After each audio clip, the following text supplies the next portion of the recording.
से आप लोगों के साथ एक छोटा वीडियो शेयर करने के लिए प्रभु ने अगुवाई दी। इसके लिए मैं परमेश्वर का धन्यवाद करता हूँ। और एक बार फिर से आज प्रभु ने मेरे मन में डाला कि लैंड खाली।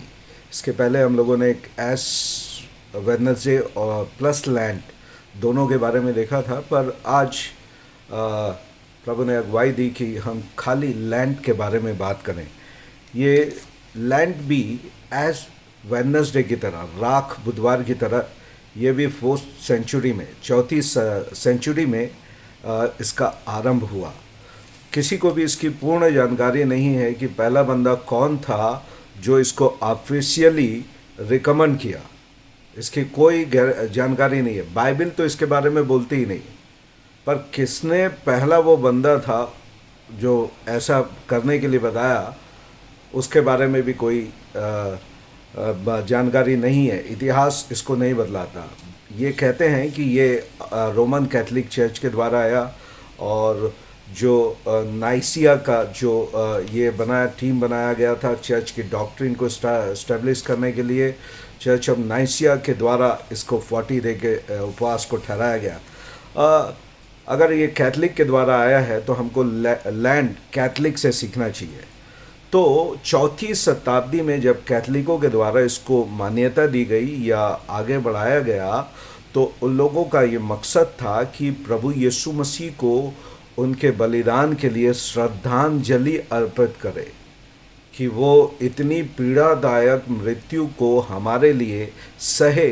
इसलिए हम अपनी श्रद्धांजलि हम उनको प्रकट करना चाहते हैं, उनको देना चाहते हैं। मान लीजिए अगर यीशु मसीह नहीं मरता तो मेरा और आपका तो उद्धार ही नहीं होता। We call it Good Friday. हम इसे शुभ शुक्रवार के रूप में पुकारते हैं, जिस दिन हम ये कहते हैं कि प्रभु यीशु मसीह मरा। It's not a black Friday. हम इसे काला शुक्रवार के रूप में नहीं, परंतु गुड फ्राइडे के रूप में इसको बुलाते हैं, क्योंकि यीशु मसीह आया ही इसलिए था कि वो मृत्यु को मेरे और आपके लिए अपने ऊपर ले ले। हमारी और आपकी मृत्यु को अपने ऊपर लेने के लिए आया था। आज मेरे और आपको उसके लिए दुख मनाने की आवश्यकता नहीं कि वो इतना दुख क्यों उठाया, इतना सफ़र क्यों किया। अगर वो थोड़ा दुख उठाता तो वो बाइबल की बातें पूरी नहीं होती। यशायाह नबी की पुस्तक में करीब 600 साल पहले इस घटना के यशायाह ने 53वें अध्याय में पूरी बातें लिखकर बता दी थी। उसके 52 अध्याय के आखिरी में उसने ये भी कह दिया था कि वो इतना क्रूप हो गया कि उसकी सुंदरता मनुष्य की सी नहीं दिखाई देती थी। वो एक हड्डी का कंकाल बनेगा, ये भविष्यवाणी पहले से उसके लिए की गई थी। और प्रकाशित वाक्य कहता है परमेश्वर का मेमना जो जगत की उत्पत्ति से हमारे लिए वध हुआ, जगत की उत्पत्ति से। तो यीशु मसीह की ये दर्दनाक मृत्यु परमेश्वर की ओर से बनाई गई योजना थी मानव जाति के उद्धार के लिए, ताकि इस बलिदान के द्वारा, वो कार्यों के द्वारा मिलने वाले उद्धार की प्रथा को बंद करके विश्वास के द्वारा मिलने वाले उद्धार का आरंभ कर सके। यीशु मसीह के आने से पहले लोग उस तरफ देख रहे थे, है ना। ओल्ड टेस्टमेंट के लिए लोगों के लिए क्रॉस फ्यूचर के लिए था, और न्यू टेस्टमेंट के अब के लोगों के लिए क्रॉस बैकवर्ड है, पीछे की ओर से। हम फ्यूचर की ओर नहीं देखते। पौलुस कहता है जब मसीह क्रूस पे मारा गया तो मैं भी उसके साथ मारा गया, अतः उसकी मृत्यु मेरी मृत्यु है। तो बाइबल में कभी भी यीशु के मृत्यु के लिए दुख नहीं मनाया गया। तो ये इस तरीके से आरंभ हुआ उसको श्रद्धांजलि देने के लिए। दूसरी बात और ये हुआ कि रोमन कैथोलिक इसे पश्चाताप के रूप में, है ना, पश्चाताप के रूप में साल्वेशन प्राप्त करने के लिए ये किया जाता है। नंबर 3, ऐश वेडनेसडे से ये उपवास चालू होता है और 40 दिन तक ईस्टर संडे के ये ख़त्म होता है। ईस्टर संडे के ये ख़त्म होता है। तो ऐश वेडनेसडे से या राख के बुधवार से आरंभ होके ईस्टर संडे पे ये ख़त्म होता है और ये 40 दिन तक उपवास काल कहा जाता है। अगर उर्दू में कहें तो इसे रोजे की तारीखें कहा जाता है, रोजे, 40 दिन का रोज़ा। और मैं कई वीडियोस को देखकर ये सुन रहा था जहाँ पर इसे बड़ी मान्यता है दूसरों से कंपेयर करके, हम किसी से कम नहीं। दूसरे रोज़ा रखते हैं तो हम भी रोज़ा रखते हैं, वे भी उपवास रखते हैं तो हम भी उपवास रखते हैं। और ये बहुत सारी चीज़ें जो है ना, ये मूवी वाले लोगों ने एक्टिंग कर करके हमारे ऊपर डाल दिया। आप देखे होंगे अमिताभ बच्चन मंदिर में पहुंच जाते थे, हाथ में ये लगा लुगी के, है ना, और हाथ में जल रहा है, आप जब तक मेरा उत्तर नहीं दोगे ये जलते रहेगा, और भगवान को भी पिघल के उसको उत्तर देने के लिए। तो लोगों को लगा ऐसा कुछ हकीकत है। कभी आज तक अपने जीवन काल में ऐसी पूजा उन्होंने नहीं की, पर पिक्चरों में ये आपको दिखाया गया और कई बार लोग इसको लिटरली ले लिए और अपने हाथ में आग जला लिए। कई लोग सुसाइडल इसमें आ गए। और ये उपवास भी जो है परमेश्वर की आज्ञा के रूप में कहीं पे बाइबल में नहीं लिखा गया। आप 66 पुस्तकों को पढ़िए, आज्ञा के रूप में उपवास नहीं है। इसका मतलब ये नहीं कि उपवास नहीं हुआ।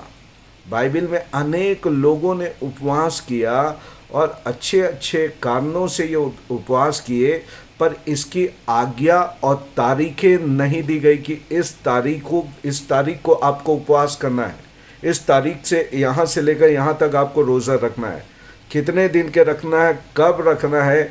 ऐसी कोई शिक्षाएं बाइबल ने नहीं दी। मनुष्य अपने ज़रूरतों के हिसाब से जब वो किसी चीज़ को पाने के लिए ललायित होता है, प्यासा होता है, तब वो अपने खाने पीने को भी अलग रखकर वो उसको पाने के लिए, उसको लेने के लिए वो रोज़े रखता है। और ये रोज़ा जो होता है केवल खाना छोड़ देना नहीं है, अपनी अच्छी वस्तुओं को छोड़ देना नहीं है। अब मान लो आप नॉन वेजिटेरियन हैं, आपने कहा जी मैं ये 40 दिन तक के नॉनवेज नहीं खाऊंगा। मान लो वो बंदा का क्या जो वेजिटेरियन है वो क्या छोड़ेगा? उसको पनीर छोड़ना पड़ेगा, आप बोलोगे तो वो तो वेजिटेरियन है, और नॉन वेजिटेरियन तो नहीं हो सकता कि प्रभु चलो आपके लिए मैं ना नॉन वेजिटेरियन बन जाऊंगा 40 दिन तक। कोई उसको छोड़ रहा है, कोई उसको ले रहा है, तो ये ड्रामा चलता है एक तरीके से। इसका आत्मिकता, उद्धार पाने से कोई लेना देना नहीं है। बाइबल में यीशु ने कहा जब तू उपवास करे तो अपने कोठरी में जा, इसका प्रचार मत कर। और कई लोग इसको यीशु मसीह के 40 दिन के रोजे जो उसने जंगल में रहा और मूसा के रोजे से रहते हैं। यीशु मसीह ने अपने जीवन काल में एक 40 का उपवास रहा। यहाँ तो हर साल रोजे आते हैं, हर साल 40 के रोजे आते हैं। यीशु मसीह ने हर साल 40 दिन के रोजे नहीं रखा, वो एक भी बार रहा और उद्धार पाने के लिए नहीं, परमेश्वर की सेवा का आरंभ करने के लिए रखा। मोजेस से, मूसा ने भी 40 दिन का उपवास रखा। एक एक्सोडेस की यात्रा जो प्रतिज्ञा की देश की ओर लेकर जा रही थी, उस यात्रा के लिए, परमेश्वर के वचन को इजरायलियों तक लाने के लिए, 10 आज्ञाओं को लाने के लिए वो पहाड़ पे गया और परमेश्वर के साथ रहा। आपको कुछ पाने के लिए, उद्धार पाने के लिए उपवास की जरूरत नहीं है। परमेश्वर के पास आने के लिए उपवास करेंगे तब ये होगा, ऐसा नहीं है। मैं एक आयत को आज के लिए जरूर पढ़ूंगा जो पाया जाता है इब्रानियों की पत्री, उसका 10 अध्याय 19 और 20 आयत। इब्रानियों की पत्री 10 अध्याय 19 और 20। इसलिए हे भाइयों, जब हमें यीशु के लहू के द्वारा उस जीवते मार्ग से पवित्र स्थान में प्रवेश करने का हियाव हो गया है, यीशु के लहू के द्वारा उस जीवित स्थान में प्रवेश, जीवित और पवित्र स्थान में प्रवेश करने का ताकत, हियाव मिल गया है।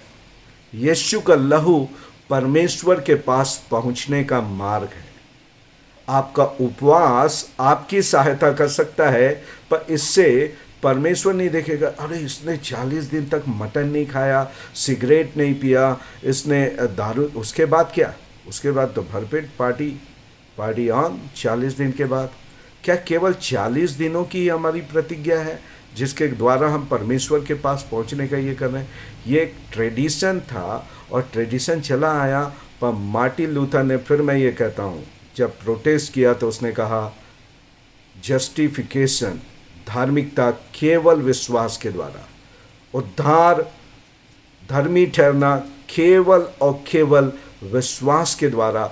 बाकी चीज़ें ये आपके लिए, परमेश्वर उसने आपके लिए नहीं थोपा। आप उपवास कर सकते हैं, आप रोजे कर सकते हैं, पर इस समय जो रोजे करते हैं उनको लगता है कि इस 40 दिन के समय में जब हम रोजे रखेंगे तो कुछ खास आशीषें हमको मिलेगी। ऐसा कुछ भी नहीं है। This is not the very important period of the year. ये साल का कुछ खास समय ऐसा नहीं है।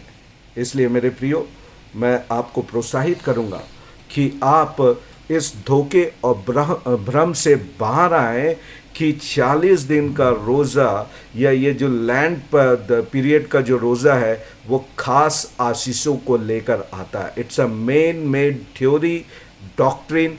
परमेश्वर का इससे कोई लेना देना नहीं है। परमेश्वर आपको वैसे ही प्यार करता है जैसे आप हैं।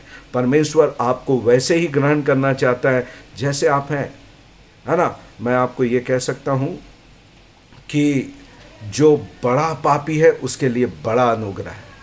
जो अपने आप को छोटा पापी, ये परमेश्वर की दृष्टि की नहीं बोल रहा मैं, अपने जो छोटा पापी समझता है उसके लिए थोड़ी अनुग्रह मिलेगी, पर जिसको सोचता है मैं बहुत बड़ा पापी हूँ उसके लिए बहुत बड़ी अनुग्रह है। बाइबल कहती है यीशु मसीह पापियों का दोस्त था, चुंगी लेने वालों के साथ उसकी संगति थी, उठना बैठना था।